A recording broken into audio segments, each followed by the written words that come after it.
Alright, what's going on guys? Today, we're going to be upgrading the United Assault Challenger deck. We'll be upgrading it with a $30 budget in US dollars, and if the currency isn't relevant to your area, it is the same price that the deck sells for, so that should give you an idea of how much we are spending. So for $30, we can upgrade this, flesh it out a little bit, and just make it that much better, and possibly give us an edge over other people who might be playing these straight out of the box. They're 100% playable out of the box, but maybe we can get a little bit of an edge. So United Assault is a budget version of the mono white aggro deck that is popular within the competitive scene. The great thing is this deck is already kind of budget. The tier 1 version is it's barely over $100, and the challenger deck gives us a pretty significant portion of the cards we need to play it, so we actually have a pretty good head start to just, have a legitimate tier 1 deck. Pretty cool. The only thing that's weird about the United Assault version is it comes with a Johnny's Pridemate and Leon and Vanguard. Technically these cards are played sometimes, but it's definitely the least popular way to build the deck. If you look at the mono white decks that are frequently top 8ing Grand Prix and whatnot, they're very rarely running this Lifegain package. It's just not very common. So I'm going to be swapping these out, but hey, you have the cards, so you can always sub them back in from time to time, just if you ever feel like running that particular package. It's very modular. You can take a few cards out, you can put these back in, you can play that for a week or two, then you can take these back out and build the more tier 1 version.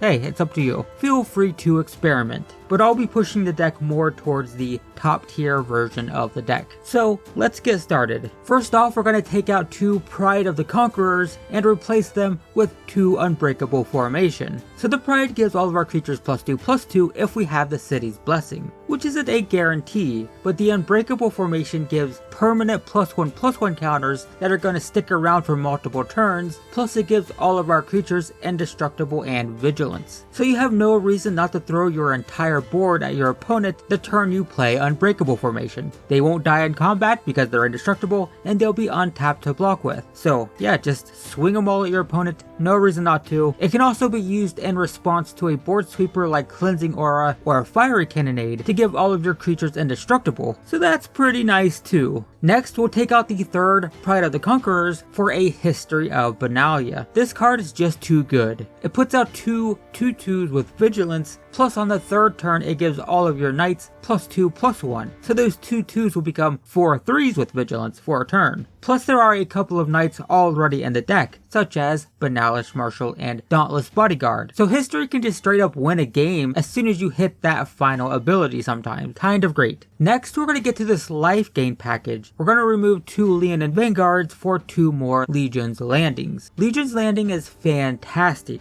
Not only is it essentially a 1 mana 1/1 with lifelink, which we really want, but when it flips into a land, it can start pumping out more tokens, and that can be critical against decks that are running lots of board sweepers. You will absolutely win games against decks like Esper Control on the back of a flipped Legion's Landing. It fixes the worst weakness of this deck, which is, having all of your creatures die to a board sweeper, being able to have all of your creatures get wiped out and just be like, alright, well I'm going to start pumping out more tokens anyway, so it's fine. That's critical for those control matchups. Very important. Next, we'll take out the other 2 Leon and Vanguards for 2 Venerated Loxodons. So a lot of the tier 1 decks like to run a full 4 copies of these. I think 2 is fine, maybe 3 is good. 4 seems like it's pushing it, but again, pretty much every tier 1 deck runs a full 4, so there's probably a reason for it. But either way, it's a beefy 4/4 creature, and that can help us a ton against the red decks because it's bigger than most of their creatures. Plus we can convoke it and get a bunch of +1/+1 counters, which can break a stalemate if our opponent has a bunch of tokens or mana dorks, or just another mono white deck. Being able to push our creatures to be slightly bigger than theirs can allow us to start attacking into them. So yeah, it's very useful, and if you like it enough, you can definitely consider going up to 4 if you want. A lot of decks do. Next, we'll start removing those Pridemates by replacing 2 of them with Tithe Takers. I love these things. They'll make all of our opponent's spells cost more on our turn, which means our opponent's counter spells and board sweepers are going to be harder to cast. If our opponent is planning to play Fiery Cannonade or Settle the Wreckage, Tithe Taker makes it a bit more difficult. plus it has afterlife. So when it dies, it spits out a 1/1 flyer, and that can be handy for closing out a game. It's just nice to get that little evasive threat to peck away at the opponent's last few points of life. I've definitely won games on Arena by having one of those tokens. It can help a lot, especially if it gets a counter from Unbreakable formation or it's being pumped by Banalish Marshal,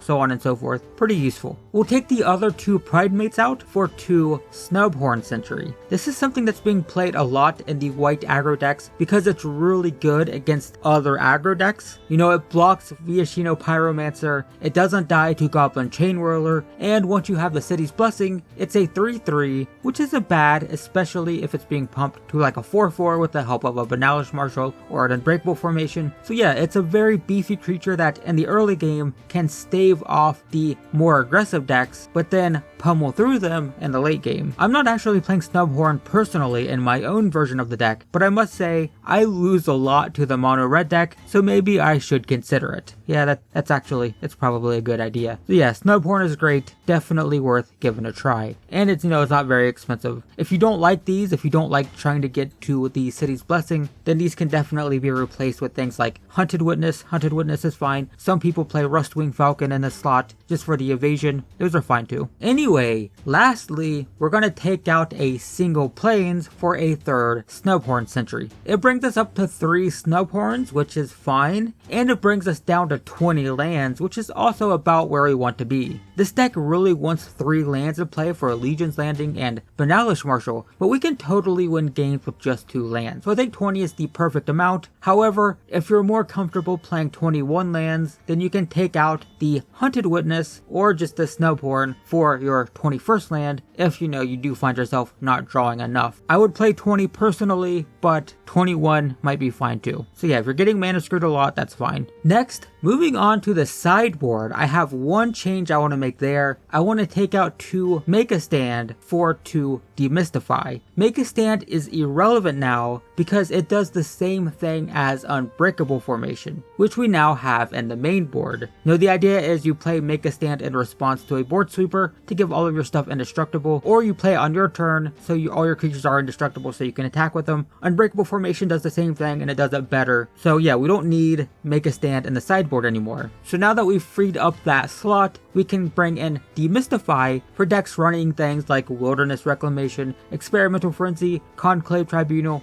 so on and so forth. Definitely useful. And that's it. Now, moving forward with the deck, you can really take this in 3 different directions. You can stick to mono white, or you can splash red or blue to go into Boros or Azorious Aggro. For red, you're going to need a playset each of Sacred Foundry and Clifftop Retreat. Those are going to cost quite a bit because, dual lands are expensive, but the payoff for doing so is you get to play things like Tajik, Aurelia, and Heroic Reinforcement. All of these cards are great, and none of them are really all that expensive. It's just that buying the mana base to stretch into these colors is a bit pricey. Oh, and don't you dare add basic mountains to this deck. Remember, Banalish Marshal costs triple white, so every land in your deck has to be able to produce white mana. So no basic mountains. Sacred Foundries, Clifftop Retreats, Boros Guild Gates if you have to, but no mountains. Anyway, for blue, once again you're going to have to drop some money on the mana base. You need 4 copies each of Hallowed Fountain and Glacial Fortress, both of which cost quite a bit in comparison to what you paid for the deck out of the box. But if you do want to go that route, you'll get access to Deputy of Detention, Negate, and Disdainful Stroke. Now, the funny thing here is that all of these cards are sideboard cards. Yes, you have to spend all of that money on lands, and your main board isn't going to change, just your sideboard. But with that said, Deputy of Detention is useful against things like Rekindling and Arclight Phoenix, and the counter spells are nice against decks with lots of board sweepers or Nexus of Fate. So if you want to spend the money on dual lands for more sideboard tech, that's definitely an option, and in fact, it's the most popular option at the competitive level, as pretty much every mono white deck that is successful at the sort of Grand Prix level of play is running the Azorious build with Hallowed Fountains, Glacial Fortresses, and these sideboard cards. Not always Deputy of Detention, but definitely always Negate and Disdainful Stroke. But that isn't necessary at all. You can definitely play this deck straight out of the box and it's totally fine, and you can also do these $30 upgrades that I just did and be even better and still be totally okay at your local F&M. So yeah, there you go guys. That's it. That's all of our upgrades. This should definitely shore up those weaknesses. It should definitely round out the deck. Legion's Landing alone should make a lot of the bad matchups better because you can recover from board sweepers and whatnot. But yeah, it's pretty decent. Also, I highly recommend checking out the description to this video, which is just down below. I'm going to leave a ton of links to various deck lists there, so you can see the different ways that you can build a white aggro deck. I'll leave links to mono white, Boros, and Azorious decks. I'll also leave a link to the deck tech that I did on my paper deck if you want to check that out. But yeah, there should be a ton of information for you to check out in the description below. Just keep in mind, it's not necessary to go that far if you're going to F&M or Standard Showdown. You don't need to spend, no, $200 on this deck at all to play at that level. This deck out of the box is fine. My upgrades is going to make it a little bit more well-rounded, but still fine. But the information is there. If you want to see what the pros are playing, if you want to see what the tier 1 decks look like, if you want to see what the builds look like that are top 8ing big tournaments, then yes, I will leave links to those decks in the description below. So definitely check it out if you're interested in that. But yeah, there you go. That's it guys. Thanks for watching. I hope this video was helpful, and I will see you